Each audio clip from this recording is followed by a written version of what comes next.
Hello, and welcome to this presentation about study abroad and global engagement opportunities for our Black and African American students.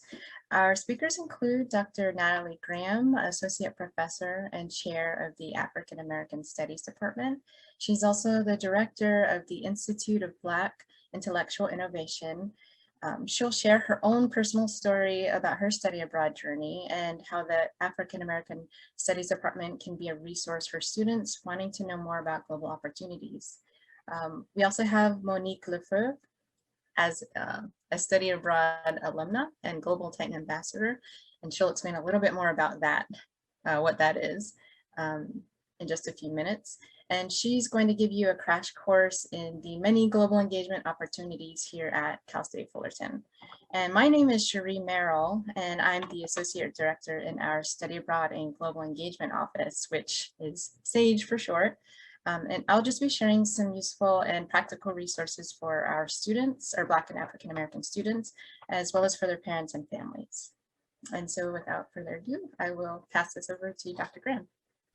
Thank you so much, Shari, and welcome everyone. Thank you for logging in or being here, watching this video and thinking about all of the ways that you can learn about study abroad. I'm really excited to be to have the chance to share a little bit about my experience. And really, I'm going to start with why I didn't study abroad as an undergrad. Neither one of my parents went to a four-year university. And I was also a transfer student to the four-year university, and I was a commuter student who lived at home.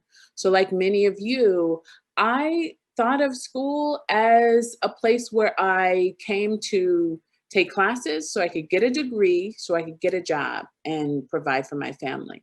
And I also had a lot of responsibilities at home. I was helping to take care of my mom. I was having, I sort of thought about, it didn't seem like a possibility for me to go abroad. And really how I thought about study abroad is something that, wealthy people who didn't look like me did. It seemed like a kind of like, if I couldn't afford to go on a vacation, how could I afford to study abroad? So even like the ways that my family thought about study abroad, that impacted how I thought about study abroad, and really my connection to the university. So I want to encourage you to think about what are some of the ways that you see study abroad? What are some of the barriers that you might have to study abroad that can prevent you from really investigating if you can make it work for you?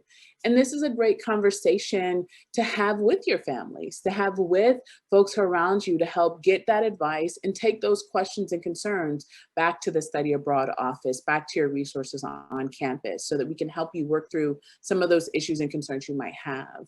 Another thing, like I mentioned, the idea about finances, like I absolutely thought there was no way that I would be able to afford to study abroad. If I was on scholarship, I wasn't paying for it. I couldn't, get more loans to go abroad. It didn't seem like it made sense. And so, but I also didn't investigate it for myself. So I want to encourage you to think about, use these resources to help find ways that you can break down some of these barriers and where they're really happening. And we'll talk a little bit, I think Monique is going to talk a little bit more about some of those opportunities, and also Shari will talk some more about some specific opportunities and ways that you can access and think more through the finances piece. The last reason really is just general fear of the unknown. Like I hadn't seen a passport. The first time I saw an actual passport was in my 30s. Like I didn't live around people who went abroad and needed passports and talked about international anything. That wasn't my life. So this idea of just not knowing where you get a passport, how you get a passport, how much does it cost? Like those sort of ideas, like I just didn't know. And so again, you have these resources that are already in place at this university. It's a great opportunity for you to just plug in and say, I have no idea how to do this. Is it possible? And we want to help you answer that question. And so I'll talk a little bit. So the first time we had an experience abroad was about 3 or 4 years ago. So I had still even finishing university, getting my PhD, getting into this job at Cal State Fullerton about 8 years ago. I still hadn't gone abroad. I still hadn't left the country. And so my first experience abroad was being able to present research at a James Baldwin conference in Paris. And so the idea of even, I'm very, appreciative of the university and the framework they have to support folks to go abroad, because the university also supported my research to go abroad. So in a similar way, there are lots of supports at the university to help you go abroad and have that experience. Some of the great things that I learned from that experience, and some of the takeaways that I had, was, again, like it's not that these things don't happen without anxiety, without fear. It's not like I got on the plane and all the fear just melted away and then I, was miraculously able to speak French fluently. Like none of that happened. I got on the plane, I was terrified. I heard French in this, the speakers. I was like, I don't know if I'm going to be able to do this on my own.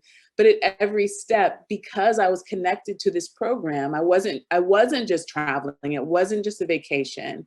It was very specific. The hotel that I was staying at, the conference, the university that I was going to, all of those things were already established for me. And so that's a great reason, similar to what you'll have in a study abroad experience. You'll have a faculty member who's helping guide you. You'll have the resources outside of that faculty member to give you safe ways to explore and to do those things outside of your program, but also to have that framework to help give you that stability and kind of have a little bit of map about where you're going to go.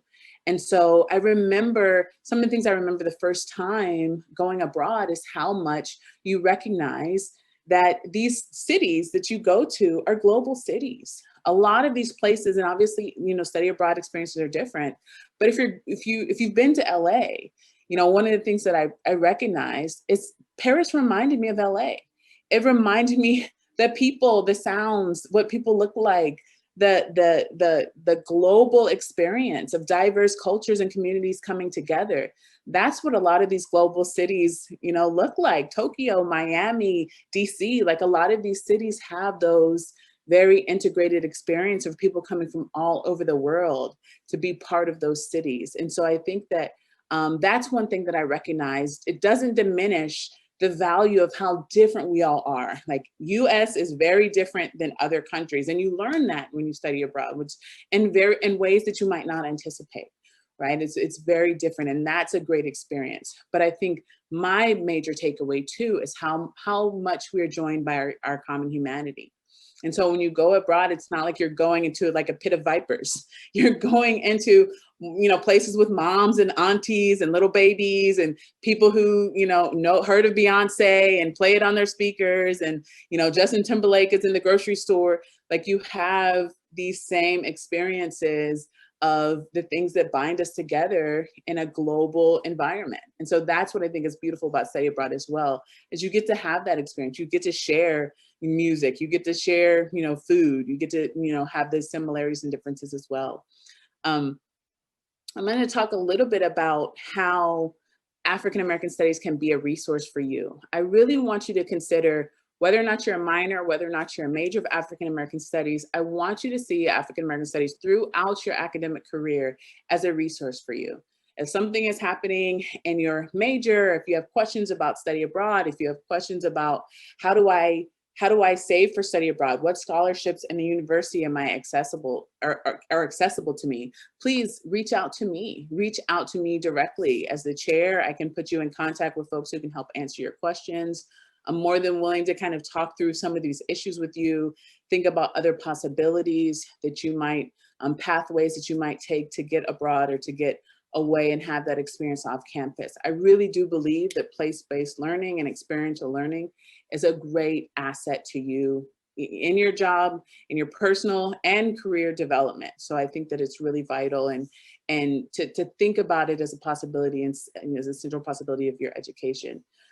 So there are scholarships, there are ways that we can, talk through things. And then there's also a couple of things that I kind of consider steps to study abroad, right? I've talked a lot about study abroad and my abroad experience, but the university also provides study away programs. There's great programs throughout the university as close as, you know, LA. There was a study away program there. There was a study away program, you know, in Northern California. So there are ways that you can have this experience off campus, have experiential learning, and you don't have to get a passport to go. So I want to encourage you to think about, okay, I'm not ready to go to Italy yet, but I do want a different experience. You know, New Orleans is very different than Los Angeles or than, you know, Whittier or Orange or wherever, you know, these cities that you might be coming from. And so I encourage you to think about, you know, the possibility of study away as well. Another thing that we have specifically that I've been working on that I'm really excited about has been the virtual aspect of study abroad and virtual study away programs. And some of the programs that I'm working on, I teach African-American music appreciation. And I have just started a virtual program where we focus on Nigeria. We think about, and the first thing you learn right away, African-American music appreciation, is that Black music is rooted in African music. You cannot separate the two. American music is rooted in Black music. You cannot separate the two. So this idea of global transit where we're already connected to countries that we might not even know about. I think study abroad gives us that opportunity to see those things, you know, we see it more clearly. And so we look at Nigeria, we look at, you know, artists who like Burna Boy, we look at Jidena, we look at Fela Kuti, we look at all of these artists who have resonance across the globe.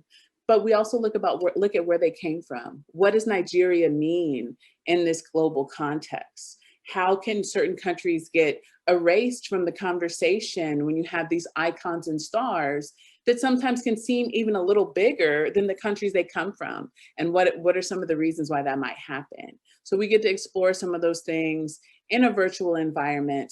And then also, hopefully, it's a step towards building a study abroad program in that country.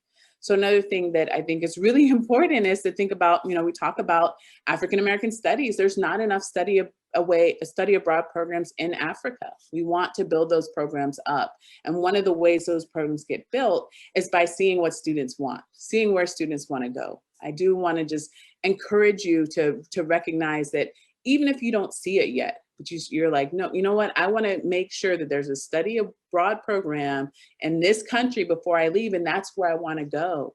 We can help think about how to build that, right? Like a lot of study abroad programs, they get built based on faculty and student interests. It's not like these things sort of just come out and grow without anybody's attention or just by themselves. They happen because you want to see it happen. And so I encourage you to think about, where do you want to go, and reach out to us to help get you there. So like I said, please do think of African American Studies as a resource with study abroad or any other thing you're trying to navigate in the university. We absolutely will try to help you. If we can't help you, we'll put you in conversation with somebody who can. So thanks so much for listening. I look forward to seeing you soon. Wonderful. Thank you, Dr. Graham. Thank you for sharing your experiences and also those great resources. All right, I'm gonna start my time here. Okay, I'm gonna share my screen. Right. So, hello, my name is Monique, and I'm gonna be going over a general overview of study abroad and global engagement programs. So I know you're probably getting in a lot of information and exploring this website. Thank you for stopping by the Study Abroad program information session. And just know that if you do choose to study abroad, it'll be something you'll be very glad you took part in. There was a quote from a professor in Knox College. He said, "Employers look for candidates who are globally minded." So what better way to prove that you're globally minded by having it on your resume because you studied abroad in college. So just keep that in mind. So Cal State Fullerton offers some really great programs. First, I'll be talking about the global engagement programs. We have co-curricular, which means that it's not going to necessarily count towards credit for your degree, but it still gives you that experience of living and studying in another place. So you'd go to a different country like Puerto Rico or Cuba or Dominican Republic, help out in the community there while also learning about the culture, about the people, and it's a very immersive experience. So that usually happens during spring break, winter break, or even summer break. It can be a week or 2 weeks. You'd go with a faculty and a group of students from Cal State Fullerton. So together you'd all travel, spend time together and learn together. Like Dr. Graham mentioned, there's also research experience for students as well.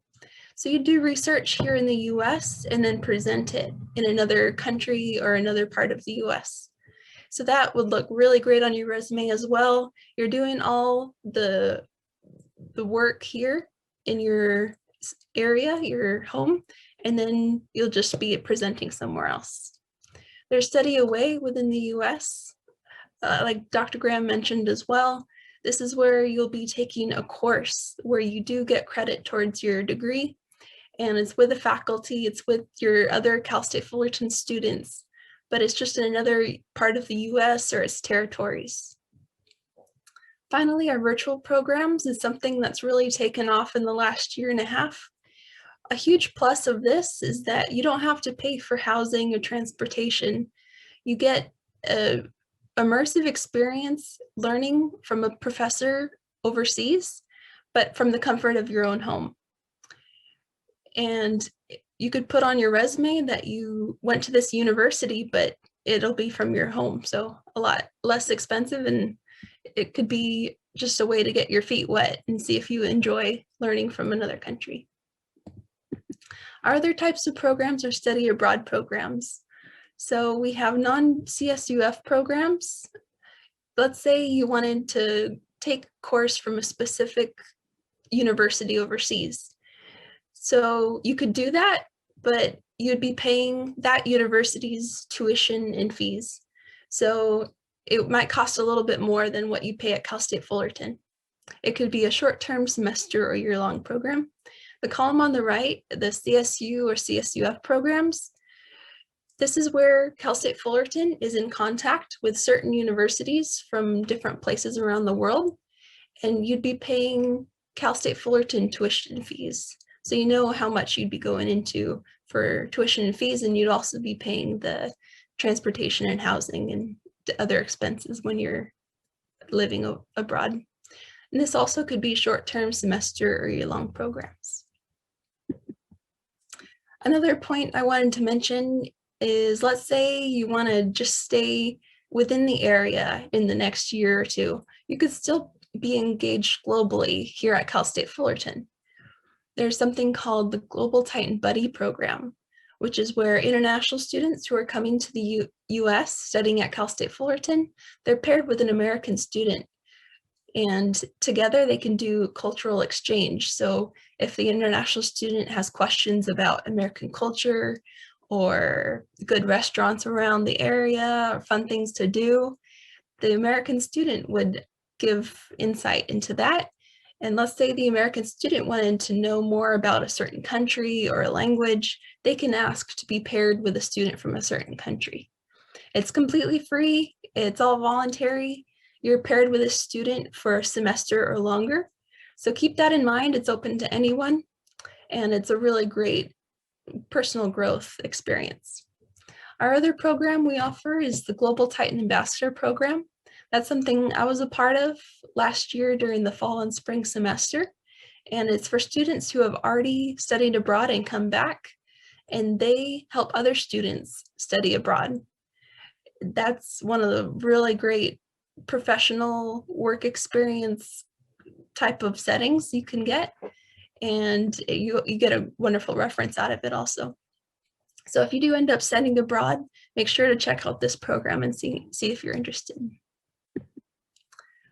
I wanted to talk a little bit about my own experience. I know when I listened to different information sessions about studying abroad, I was pretty hesitant. I didn't know if it was right for me. I was nervous about going into a different country where I didn't know anyone. But coming back from it, I can definitely say the reward outweighed any kind of concern I had. I gained a greater perspective of my priorities in life and a new fire to pursue my goals. I didn't know I was capable of completing a whole program, but by the end, you just look back and you feel so proud of yourself. A new fire to pursue my goals. I find that I love helping people, and I didn't know that before I studied abroad. So it'll help you get that job that you're looking for, as well as your own personal development. Thank you so much for listening to this brief overview. And I know there might be a lot of things going on that you're thinking about, but just know you can totally do it. And you're going to do great things if you're able to study abroad. Thank you, Monique. Thank you. Okay, so at this time, I would just like to share information about some helpful resources for both students and their families. So let me just share my screen as well with you. Okay, so first we have here what is our African American Virtual Resource Center for Study Abroad and Global Engagement, which is an online collection of information and tools to inspire our Black and African American students to want to know more and to get involved in study abroad and global engagement opportunities. So first you'll see here, the page starts off with just kind of a showcase of some recognizable, well, I say recognizable, but some well-known African American people whose stories of study abroad may not be so well known. The first person you see on the left is Amanda Gorman. You are probably aware of her because of her delivering her original poem at the inauguration of President Joe Biden in January 2021. She's also a National Youth Poet Laureate, but what you probably didn't know about her is she's a Study Abroad alumna who studied abroad in Spain. And, you know, there's stories like this about famous, maybe not so famous African Americans who have studied abroad for decades, you know, or lived abroad. And it's a way to shine light on these stories and to let people know, you know, we are out there and yes, we do this. And so please come find and learn about these experiences. My favorite part of the website, I have to say, is the student stories page. It's kind of in line with the same reason for wanting to share the stories about famous African Americans who've studied and lived abroad. We understand that representation matters, and we hope that just by sharing the experiences of other Black global titans, you as incoming students will also just be able to imagine yourselves going abroad. And I'm just scrolling down and you'll see there's quite a few stories here that we have. Some students are from CSUF, some are from other CSUs. And she is actually a travel blogger who agreed to participate in our interview project, because her focus of her blog or vlog is supporting African American students in their study abroad goals. So just, you know that these are stories that, you know, for me, I find them inspirational. I was saying that sometimes when I just kind of need a little pick me up, something to cheer me up quickly, I'll go here and I'll watch one of these interviews because it reminds me of my own experiences and why I got into this field and what it is we're trying to achieve and help students achieve. Also, I'll just go back to the homepage. Okay, oh, skip over her. We don't want to hear from her. No, I'm just kidding. That was me. We do provide information about news and relevant current events within the community and the CSU and at Cal State Fullerton. So we try to keep students informed for events that are related to supporting our Black and African American students and their global objectives. I showed you already the student story, so I'm just going to skip down to our list of resources. I don't want to scroll too quickly. I don't want to make anybody dizzy. but you can kind of see there's a lot of information here. And here with the resources, so we like to provide just a variety of resources. And here you can see there's articles, tips, videos to provide insights and facts about studying abroad in general, but also more specifically to address factors that may be tied to your identities, as well as questions and concerns that you might have about moving forward on this path. We also have information about scholarships and grants, you know, just going back to some of the Dr. Graham's story where, you know, talking about finances was just kind of it was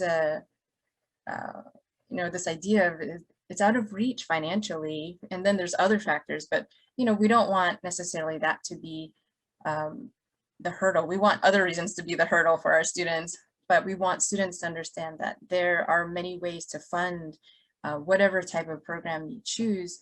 And this is just a start. I'm just going to click to expand the list. You can see this is a drop in the bucket as far as the types of scholarships and the number of scholarships that are available to our students. But we wanted to share these just to kind of get you going in your search, and to know that funding study abroad is definitely achievable. Okay. We also have information for parents and for their your families. So in addition to the website I just showed you, which families are you know, definitely also welcome to review, we have information for parents that you can download in English. There's a Spanish version, and this is just information for parents to understand, okay, what is this? What's the point of study abroad? What are the benefits of study abroad? You know, we talk about that personal development and growth. We talk about the career. There's some career readiness competencies that study abroad has been shown to support. There's, you know, academic benefits in spades. You know, there's many. It's a multifaceted experience, and in the development, just it's a compounding positive effect, you know, years later, years and years after the student has gone through that experience. You know, I still feel like my first study abroad experience was yesterday. It was over 20 years ago, and but I still feel that same enthusiasm for it as I did when I embarked on it. And you know, I can understand the students' fears. I can understand that fear of the unknown that Dr. Graham talked about. But I also remember all of the insights and those light bulbs that turned on during the experience. And we want, you know, for parents and families that might have those concerns and really want to support their student if they are curious about this, or you're trying to figure out how do you convince your student to do it. Maybe that's the situation you're in. Some of these parent resources are available to you, and obviously, you know, you are welcome to ask us questions as well. So that is all I have to share. I just wanted to let you all know we will be putting the links to the resources that we mentioned on our platform, so you can access that information after this presentation. We're happy to answer your questions, but just thank you very much for showing up today. We thank you for making the time, really. We know it's a busy time, so thank you. And we hope to see you in the SAGE office, and we hope to get your questions and help you out.